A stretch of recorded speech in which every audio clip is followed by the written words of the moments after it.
You know, Nathan couldn't have made a better choice. You've heard so many glowing testimonies about great Christians worthy of followers of Jesus, haven't you? Well, this testimony is about one of his failures. I love the Lord, but I have been a failure. I've been rebellious and untrusting. He has been amazingly patient and forgiving. Let me tell you how I became a Christian, and then what's cost me to follow Jesus. Expelled from my first school at the age of 7, the Lord found me a prep school nearby, run by a kindly headmaster. He gradually tamed this bundle of energy, albeit with the frequent use of his cane on my backside, and he scraped me into the bottom form of a local public school. As a boy, I had a love for trains, engines and model aircraft, all things mechanical, so I wanted to read engineering at Cambridge.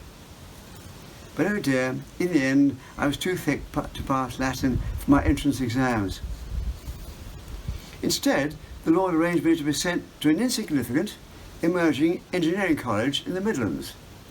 It had a teacher training college attached. It was Loughborough. Here at Loughborough College, I met a bunch of blokes. These were the blokes having the most fun. They had what they wanted. They had that quiet sense of purpose in life, the certainty, the friendliness, and that wonderfully infectious enthusiasm. I wanted to be like them. One of them once let me into their secret. You may ask, what was that? They had a relationship with their Creator, with Jesus. They knew Jesus. I just knew about him. They were Christians. So with the help of one of them, one evening, I knelt down beside my bed to ask Jesus to be my boss. Now that sounds very trite, doesn't it? But that's what the decision meant to be. I became a Christian. Now since then, what's the Lord done for me? He's been utterly faithful. He's taught me a love for the Scriptures, and has given me a confidence in their truth and in their infallibility as originally written. The Lord has enabled me to study His Word for most mornings for some 60 years. And He speaks to me often through those verses, and so often in my own language. He makes me laugh. He's given me a wonderful life. However, in the dirty old world of business, making money, in engineering, in manufacturing, shipping and headhunting, how often have I fallen into temptation? You know, like St. Peter, there have been many times when I've been following Jesus, yes, but at a distance. And times when, like St. Peter, I have denied my faith. I'm ashamed of my failures, and I've learnt the hard way never to underestimate the wrath of God, whom I love with a reverential awe.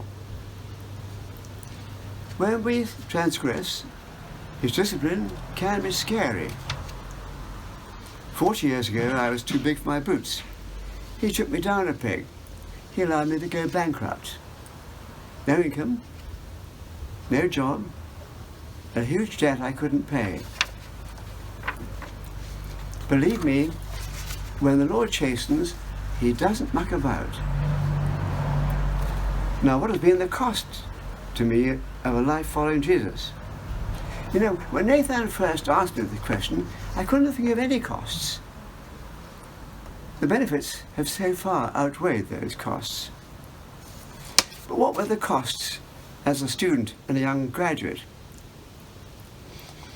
Well, in my early days as a Christian, I had to learn that to live within the 10 Commandments, there were many activities with which I could not participate.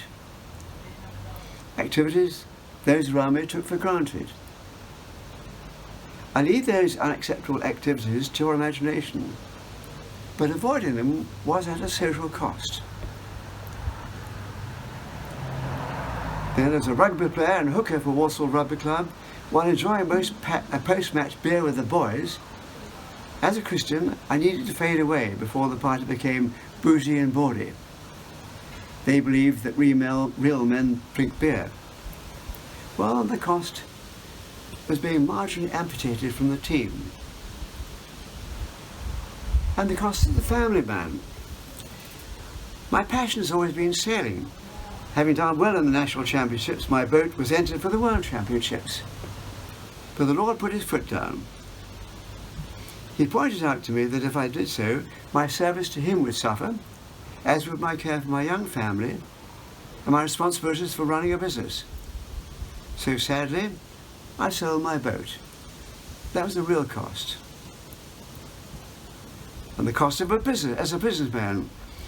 In the commercial world, there's every temptation to cut corners, to cheat, and to massage the figures to make them look better. For the Christian, the battle to maintain integrity is vital.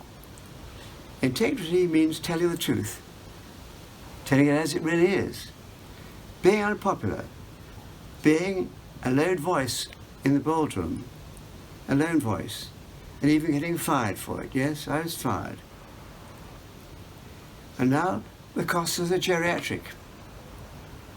Well, some of my old friends, even now, who hold me some of my old friends, even now, hold me at a distance because of my Christian principles.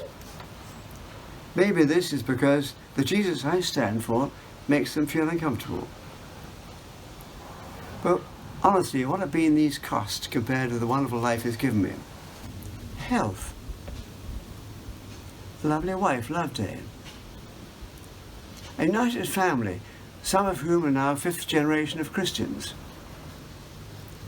Finally, Jesus has given me the joy of serving him as a director of a missionary society, as church warden of Sevenoaks, as a bereavement counsellor, as a lay minister, enabling me to preach the good news of Jesus in Menorca, Spain, in London, and in at least a dozen villages around here.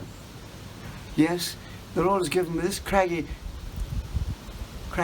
failure a wonderful 85 years, and he still is. So every day I can still obey his command to shout for joy to the Lord with gladness and worship the Lord with gladness. Why? Because whatever happens around us, Jesus reigns.